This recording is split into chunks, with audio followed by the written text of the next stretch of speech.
আজকের ক্লাসে আমরা আলোচনা করব মৌলিক সংখ্যা আর যৌগিক সংখ্যা কিভাবে বের করতে হয়। এক গণিতজ্ঞ, সে কোন দেশের গণিতজ্ঞ? গ্রিক দেশের। কোন দেশের গণিতজ্ঞ? যার নাম ইরাটোস্থিনিস। যার নাম কি? তো ইরাটোস্থিনিস একজন গ্রিক দেশের গণিতবিদ বা ভূগোলবিদ। তো সে কি করেছিল, ছাত্রদের বুঝতে পারার জন্য যে কিভাবে মৌলিক সংখ্যা বের করতে হবে বা যৌগিক সংখ্যা বের করতে হবে, তার জন্য একটা চালনী আবিষ্কার করেছিল। সেই চালনীটার নাম হচ্ছে ইরাটোস্থিনিসের চালনী। সেই চালনীটার নাম কি? ইরাটোস্থিনিসের চালনী। সেই চালনীর সাহায্যে আমরা কি বের করতে পারবো?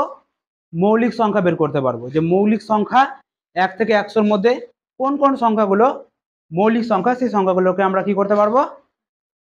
বের করতে পারবো। তো কিভাবে বের করব, তো চলো আমরা সেটা দেখে নিই।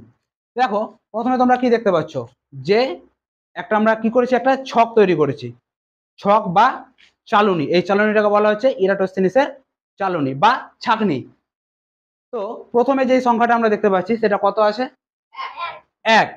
তো এটা আমরা মাথায় রাখবো যে 1 মৌলিক সংখ্যাও না, আবার যৌগিক সংখ্যাও না। 1 মৌলিক সংখ্যাও না, আবার যৌগিক সংখ্যাও না। তো 1কে আমরা কি করব? ধরবো না। 1কে আমরা কি করব? ধরবো না। 1কে আমরা কি করব? ধরবো না। 1 মৌলিক সংখ্যাও না, আবার যৌগিক সংখ্যাও না। আচ্ছা, এবার পরের সংখ্যাটা দেখবো কত আছে?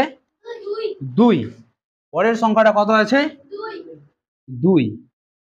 এবার 2 এর যে গুণিতক, গুণিতক অর্থাৎ 2 এর ঘর নামতা পড়লে যেগুলো আমরা পাই সেগুলাই হচ্ছে কি 2 এর গুণিতক। সেগুলো হচ্ছে কি 2 এর গুণিতক। তো যেগুলো আমি গোল করে দিব, যেগুলো আমি কি করে দেবো? গোল করে দেবো, সেই সংখ্যাগুলো হচ্ছে মৌলিক সংখ্যা। যেগুলো আমি গোল করে দেবো সেগুলো হচ্ছে মৌলিক সংখ্যা। তাহলে 2 যে আমি গোল করলাম, 2 এখানকার কোন সংখ্যা? মৌলিক সংখ্যা। এবার 2 এর যেগুলো গুণিতক হবে সেগুলো কিন্তু যৌগিক সংখ্যা। 2 এর গুণিতকগুলো কোন সংখ্যা হবে? যৌগিক সংখ্যা হবে। তো এবার আমরা 2 এর ঘর নামতা পড়বো, ঠিক আছে? তাহলে 2 1 কে 2, 2 দুগুণা 4। তাহলে যেটা গুণিতক হবে সেটাকে আমরা কেটে দিব, সেটা হচ্ছে আমাদের কোন সংখ্যা? যৌগিক সংখ্যা। তো যেগুলো আমরা কেটে দিব সেগুলো কোন সংখ্যা? যৌগিক সংখ্যা। আর একটা জিনিস আমি যেটা প্রথমে বললাম, 1 মৌলিক সংখ্যাও না, আর যৌগিক সংখ্যাও না।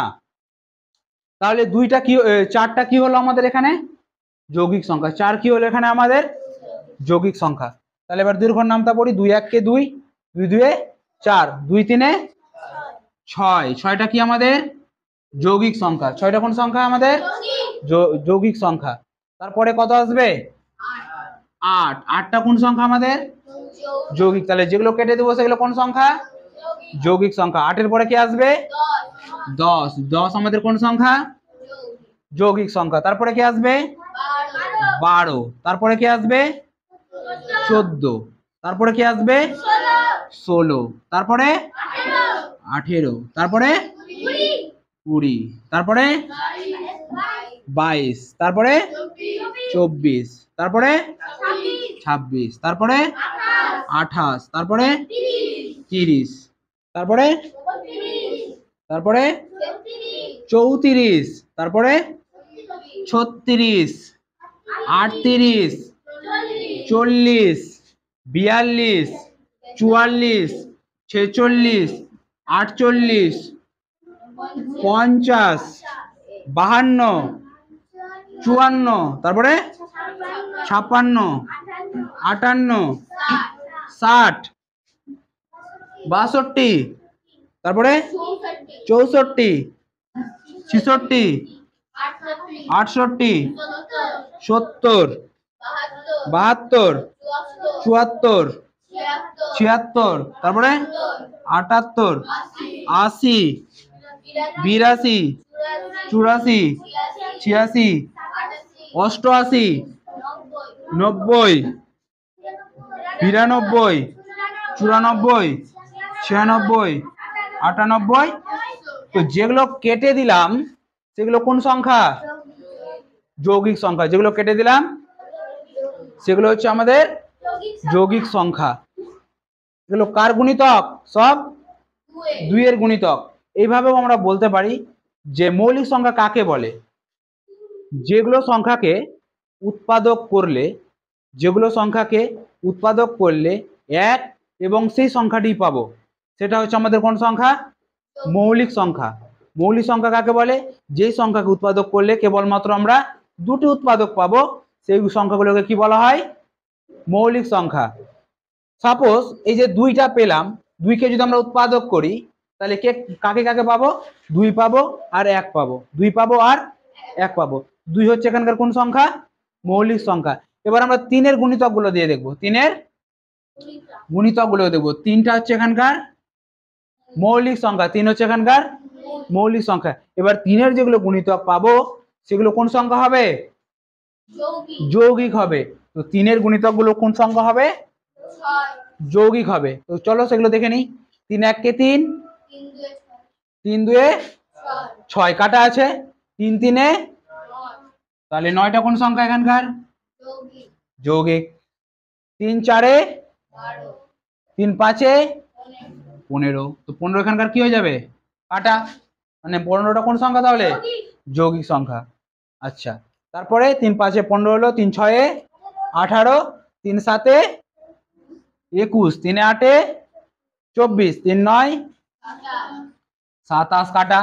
3 10 30, 3 11 33। এই দেখ 10 বারে পরে অনেকে ভাবে নামতা শেষ, নামতা কিন্তু শেষ না, এরকম চলতেই থাকবে। 3 11 33, 3 12 36, 3 12 কত? 36, 3 13 39, 3 13 39, 3 14 42, 3 15 45, 3 15 কত? 45। 3 ঘর পরে গিয়ে কাটবো, 1 ঘর 2 ঘর 3 ঘর 48 এ কাটলাম, আবার 2 ঘর বাদ দিয়ে কাটবো, 1 ঘর 2 ঘর 3 ঘর 51 তে কাটবো, আবার 3 ঘর পরে গিয়ে কাটবো, 1 ঘর 2 ঘর 3 ঘরে কাটা আছে, তাই তো? আবার 3 ঘর পরে গিয়ে কাটবো, 1 ঘর 2 ঘর 3 ঘর, 3 ঘরে গিয়ে আবার কাটবো, আবার 3টার পরে 1 2 3 এ কাটলাম, এটা কাটা আছে। আবার 3 নম্বর গিয়ে কাটবো, 1 2 3, মানে 63ও কাটা যাবে। এগুলো হচ্ছে তিনের গুণিতক, এগুলো হচ্ছে তিনের গুণিতক। আবার 3 নম্বর গিয়ে কাটবো, 1 2 3, কাটা আছে। আবার 3 ঘর পরে গিয়ে কাটবো, 1 2 3, তাহলে ওখানে 69 কাটা যাবে। আবার 3 ঘর 1 2 3, কাটা আছে। আবার 3 ঘর পরে গিয়ে কাটলে কত যাবে? 1 2 3, কোথায় গিয়ে কাটবে? 75। তারপরে কত কাটা যাবে? 1 2, কাটা আছে। তারপরে কোথায় কাটবে? 1 2 3, কত কাটবে? 81 এ কাটবে। তারপরে কত কোথায় কাটবে? 84, কাটা আছে। তারপর আবার 3 ঘরে গিয়ে কাটবে, 1 2 87, তারপরে 1 2 3, 90 কে কাটলো। এগুলো হচ্ছে সব কিসের গুণিতক? তিনের গুণিতক। তারপর আবার 3 ঘরে গিয়ে কাটবে, 1 2 3, 1 2 3 এ কাটা, 1 2 3। তাহলে যেগুলোকে কেটে দিলাম সেগুলো কোন সংখ্যা পেলাম? যৌগিক। তাহলে যেগুলো কাটা দেখতে পাচ্ছি সেগুলো কোন সংখ্যা? যৌগিক সংখ্যা। এবার 3-এর গুণিতক বের করলাম, এবার কার গুণিতক বের করব? 4-এর তো গুণিতক বের করা যাবে না, কারণ 4 আগেই যৌগিক সংখ্যা, কাটা গেছে কার ঘরে? 2-এর গুণিতকে কাটা গেছে। এবার 5-এরটা দেখব। এখান থেকে অনেক কটা প্রশ্ন আসবে। 5-এর গুণিতক কোনগুলো? 5 1 কে 5, 5 2 10, কাটা। তারপরে 5 3 15, কাটা। 5 4 20, 5 5 25, 25 কেটেছি কি? তাহলে কাটা যাবে, তাই তো? তারপরে 30, তারপরে 35, তারপরে 40, 45, 50, কোথায় কাটা? এবার কে কাটা যাবে? 55, তারপরে 60, তারপরে কত? মুখে কত বল? 65, হাসতে গেলি কি রে? 65, তারপরে 70, তারপরে 75, 80, 85, তারপরে 90, 95ও কাটা। 100 আগে কেটে দিয়েছি। তাহলে এগুলো কার গুণিতক বের করলাম? 5-এর গুণিতক বের করলাম। এবার কার গুণিতক বের করব? 7-এর। যেগুলো যেগুলো পড়ে আছে দেখবো এবার 7-এর গুণিতক। তাহলে 7-এর গুণিতক গুলো বের করি। 7 1 কে 7, 7 2 14, 7 3 21, 7 4 28, 7 5 35, 7 6 42, 7 সাথে 49, 49টা কি হবে? 7 সাথে 49 কাটা যাবে। 7 8 56, তারপরে 7 9 63, 7 10 70, 7 11 77, 7 11 কাটা যাবে তাই তো। 7 12 84, 7 13 91, 7 13 7 13 91 হলো তাই তো। 7 14 98, তাহলে 7-এর ঘর নামটা কেটে দিলাম। 7-এর গুণিতক গুলোকে আমরা কি করলাম? কেটে দিলাম। এবার কি করব? এবার দেখবো কে পড়ে আছে। 7 হলো, এবার কে পড়ে আছে? 11। এবার 11-এর গুণিতক গুলো দেখবো। 11 1 11, 11 2 22, 11 3 11 4 11 5 11 6 66, 11 7 77, 11 8 11 9 99, 11-এর ঘর কেটে দিলাম। 12 তো যৌগিক সংখ্যা। এবার 13, এগুলোর জন্য আমাদের নামতা জানা ভীষণ ভীষণ ভাবে জরুরি। এবার বের করব 13।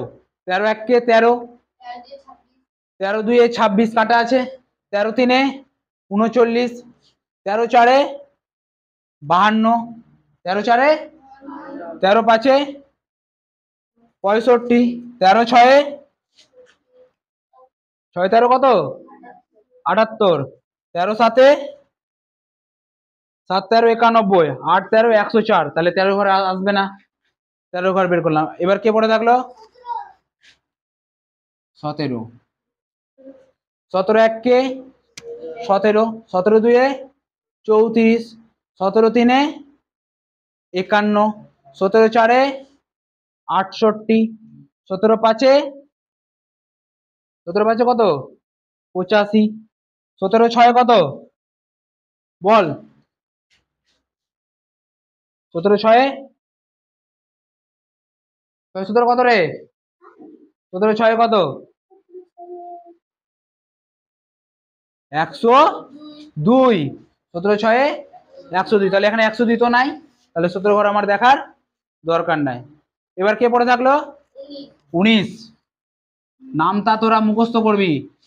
19 1 কে 19, 19 2 38, 19 3 57, 19 4 76, 19 5 95 কাটা আছে, তাহলে 19-এর ঘরে কাটা আছে। আর কে পড়ে থাকলো? 23, 23 2 46, 23 তাহলে এখানে এবার যেগুলো যেগুলো অবশিষ্ট পড়ে থাকলো, যেগুলো যেগুলো অবশিষ্ট পড়ে থাকলো সেগুলোই হচ্ছে এখানকার মৌলিক সংখ্যা। তাহলে এবার দেখবো কে কে অবশিষ্ট পড়ে থাকলো। এখানে 23 হলো, আর কাকে দেখতে পাচ্ছি? এখানে 29, তারপরে 31, 37, 41, 43, 47, 53, 59, 61, কত এটা রে? 67, তারপরে 71, 73, তারপরে কত এটা? তোরা সবাই বল। 79, তারপরে 83, তারপরে 89, তারপরে। তাহলে যেগুলো যেগুলো গোল করলাম 1 থেকে 100-র মধ্যে কটা গোল করলাম, তাহলে যেগুলো গোল করলাম সেগুলো হচ্ছে এখানকার মৌলিক সংখ্যা। তাহলে এখানে আমাদের কটা মৌলিক সংখ্যা এখানে আমরা লিখে নিই। মৌলিক সংখ্যা, মৌলিক মৌলিক সংখ্যা কটা লিখবো আর যৌগিক সংখ্যা কটা লিখবো?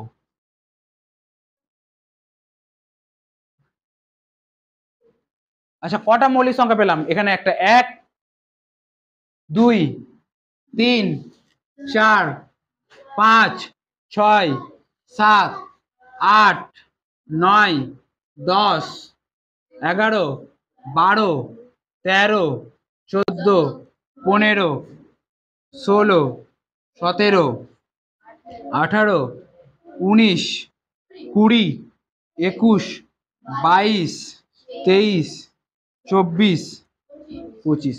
তাহলে যদি পরীক্ষায় প্রশ্ন আসে 1 থেকে 100-র মধ্যে মৌলিক সংখ্যা কতগুলো আছে? 25টি। ঠিক আছে, তাহলে 1 থেকে 100-র মধ্যে কতগুলো মৌলিক সংখ্যা আছে? 25টি মৌলিক সংখ্যা আছে। যদি বলা হয় 1 থেকে 100-র মধ্যে যৌগিক সংখ্যা কতগুলো আছে, তাহলে আমি 100 থেকে 25 বাদ দিলে কত পাবো? 75। কিন্তু তাহলে যৌগিক সংখ্যা কি 75টি হবে? হবে না। কেন? কারণ 1 তো আমি বলে দিয়েছি এটা মৌলিকও না আর কি না, যৌগিকও না। তাহলে কতগুলো যৌগিক সংখ্যা হবে? 74টি। কতগুলো হবে? 74টি। তাহলে মৌলিক সংখ্যা 1 থেকে 100-র মধ্যে কতগুলো মৌলিক সংখ্যা?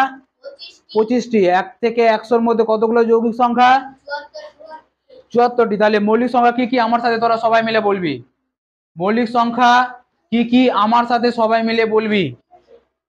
2, 3, তারপরে 5, তারপরে 7, তারপরে 11, 13, 17, 19, 23, 29, 31, 37, 41, 43, 47, 53, 59, 61, 67, 71, 73, তারপরে 79, 83, 89, 97। এবার পরীক্ষায় কোশ্চেন আসতে পারে যে 2 অঙ্কের বৃহত্তম মৌলিক সংখ্যা কত? 2 অঙ্কের বৃহত্তম মৌলিক সংখ্যা কত তাহলে? 97। 2 অঙ্কের বৃহত্তম মৌলিক সংখ্যা কত? 97। যদি বলা হয় যে সব থেকে ক্ষুদ্রতম মৌলিক সংখ্যা কত? সব থেকে ক্ষুদ্রতম মৌলিক সংখ্যা 2। এবার যদি পরীক্ষায় প্রশ্ন আসে 2 অঙ্কের ক্ষুদ্রতম মৌলিক সংখ্যা কত? 2 অঙ্কের ক্ষুদ্রতম মৌলিক সংখ্যা, তাহলে সেটা উত্তর হয়ে যাবে আমাদের 11। 2 অঙ্কের ক্ষুদ্রতম মৌলিক সংখ্যা, 2 অঙ্কের বৃহত্তম মৌলিক সংখ্যা, 2 অঙ্কের বৃহত্তম মৌলিক সংখ্যা 97। এবার যদি বলে 1 অঙ্কের বৃহত্তম মৌলিক সংখ্যা, 1 অঙ্কের বৃহত্তম মৌলিক সংখ্যা 7। 1 অঙ্কের ক্ষুদ্রতম মৌলিক সংখ্যা, 2 অঙ্কের ক্ষুদ্রতম মৌলিক সংখ্যা 11, 2 অঙ্কের বৃহত্তম মৌলিক সংখ্যা 97। এতটুকু ক্লিয়ার? মৌলিক সংখ্যা, যৌগিক সংখ্যা ক্লিয়ার? যদি এটা পরীক্ষায় প্রশ্ন আসে 2 অঙ্কের ক্ষুদ্রতম যৌগিক সংখ্যা কত? 2 অঙ্কের ক্ষুদ্রতম যৌগিক সংখ্যা, 2 অঙ্কের ক্ষুদ্রতম যৌগিক সংখ্যা কে? 12 থেকে শুরু হচ্ছে আমাদের 2 অঙ্ক, 10 থেকে শুরু হচ্ছে। 2 অঙ্কের ক্ষুদ্রতম যৌগিক সংখ্যা কত? 2 অঙ্কের বৃহত্তম যৌগিক সংখ্যা 99।